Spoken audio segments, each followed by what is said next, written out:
नमः सुहृद्दर्शकेभ्यः। वार्तावल्याः त्रिज्याप्रभागान्तरवर्तिनी संवादक्रमे अस्माभिः सह संवादार्थम् उपस्थितः अस्ति कश्चन प्रसिद्धः वैद्यः, यः न केवलं देशे अपि तु विदेशेषु अपि आयुर्वेदपद्धत्या उपचारार्थम् अत्यन्तं प्रसिद्धः अस्ति। अथ आयुर्वेद इत्याख्यस्य संस्थानस्य संस्थापकः, संस्कृतानुरागी च असौ अस्ति डॉक्टर परमेश्वर अरोड़ावर्यः। महोदय, एतस्मिन् संवादक्रमे सर्वप्रथमं हार्दिकं स्वागतं करोमि। नमो नमः। नमस्ते गवीश जी, नमस्कार।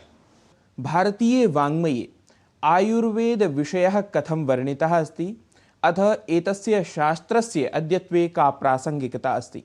अगर आयुर्वेद की प्रासंगिकता की बात करें कि आयुर्वेद कितना रेलिवेंट है, तो मुझे लगता है कि हमारे जो पुरुषार्थ हैं, धर्म अर्थ काम मोक्ष, यदि हम उनको सिद्ध करना चाहते हैं, यदि हम जीवन को उस पूर्णता के साथ जीना चाहते हैं, तो सबसे पहली शर्त यह है कि आपको स्वस्थ रहना होगा। और आयुर्वेद जो है वो इस स्वास्थ्य को ही केंद्रित करके लिखा गया है।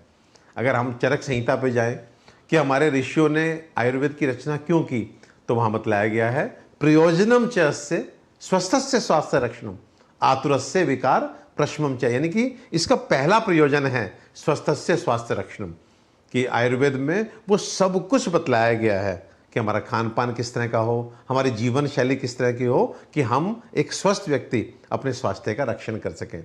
और दूसरा प्रयोजन यह है कि आतुरस्य विकार प्रशमम च, अगर किसी वजह से आप बीमार पड़ जाते हैं तो कैसे अपने शरीर को नुकसान किए बिना, हम कह सकते हैं बिना साइड इफेक्ट शरीर में पैदा किए बिना, आप जो है अपने शरीर को प्राकृतिक रूप से ठीक कर लें। इस शरीर को, इन इंद्रियों को, इस मन को और इस आत्मा को श्रेष्ठ रूप में पोषित करने का आधार अगर कोई शास्त्र है तो वो है आयुर्वेद।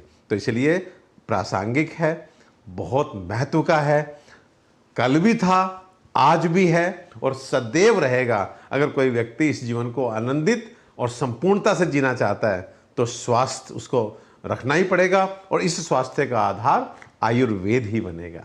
महोदय, आयुर्वेदशास्त्रं तु अत्यन्तं गभीरं शास्त्रमस्ति, वस्तुतः आयुषः शास्त्रमस्ति। वस्तुतः तत्र बहवः नियमाः अपि वर्णिताः सन्ति।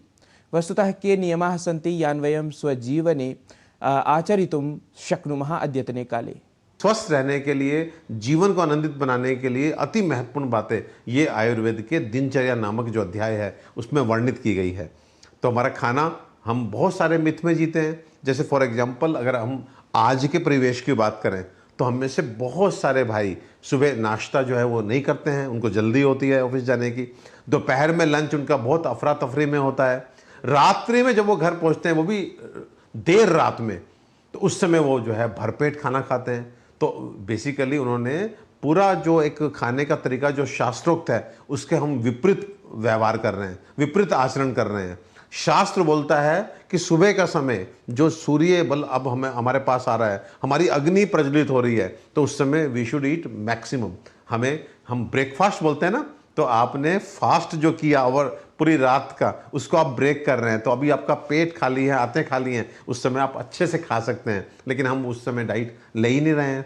एक और छोटी सी बात गविश आपको बताऊंगा कि जैसे भोजन है, तो भोजन के साथ जल लें या ना लें, ये भी एक ऐसा विषय है जिसको हम लोग जो है बहुत अधिक मुझे लगता है कि भ्रमित हैं जिस विषय पे हम लोग। तो आयुर्वेद बोलता है भोजने च अमृतम वारी, कि भोजन के साथ आपको जल लेना है, क्योंकि उस समय जिस तरह से मुहुर मुहुर वारी पीबेत अभूरी, यदि आप बहुत हल्के हल्के सिप सिप करके पानी पीते हैं तो वो अमृत की भांति कार्य करता है। लेकिन आज हम भ्रम में हैं, हम भोजन के साथ पानी नहीं पीते हैं। दूसरा, ऋतुचर्या।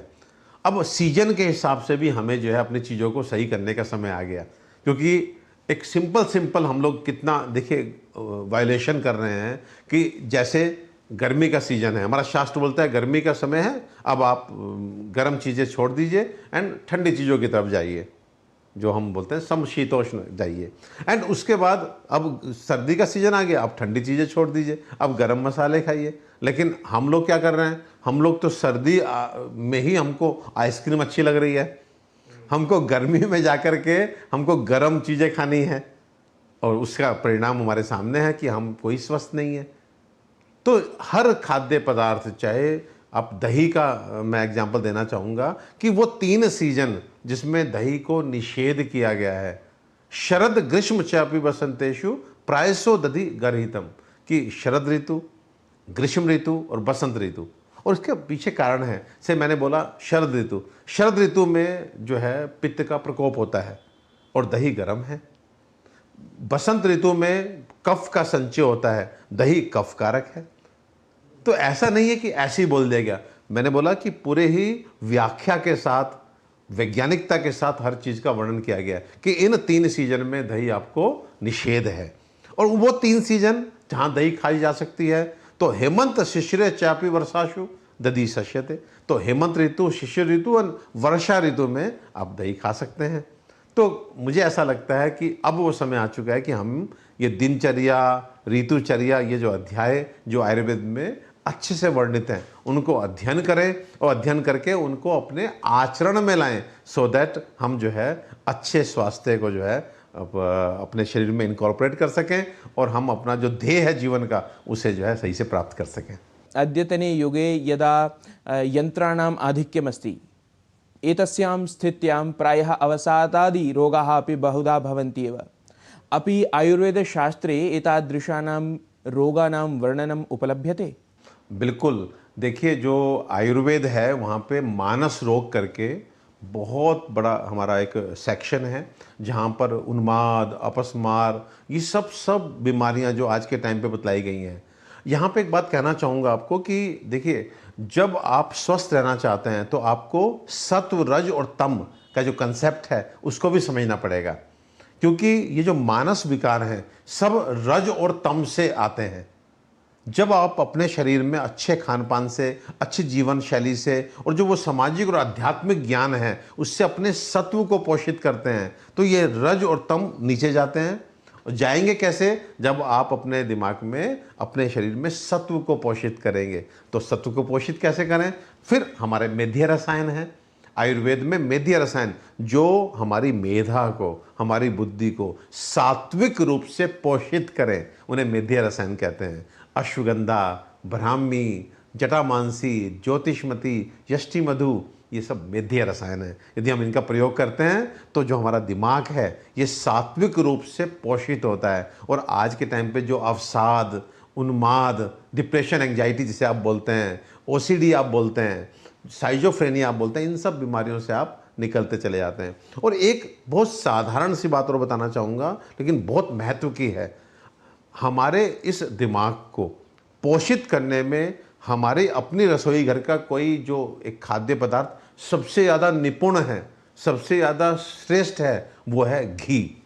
हमें शुद्धतम रूप में घी को प्राप्त करना है, हमें शुद्धतम रूप में तेल को प्राप्त करना है और उसके बाद अपने दैनिक खान पान का हिस्सा बनाना है। क्योंकि घी को जो है धी, धृति और स्मृति, उस तीनों में कारण बताया गया है।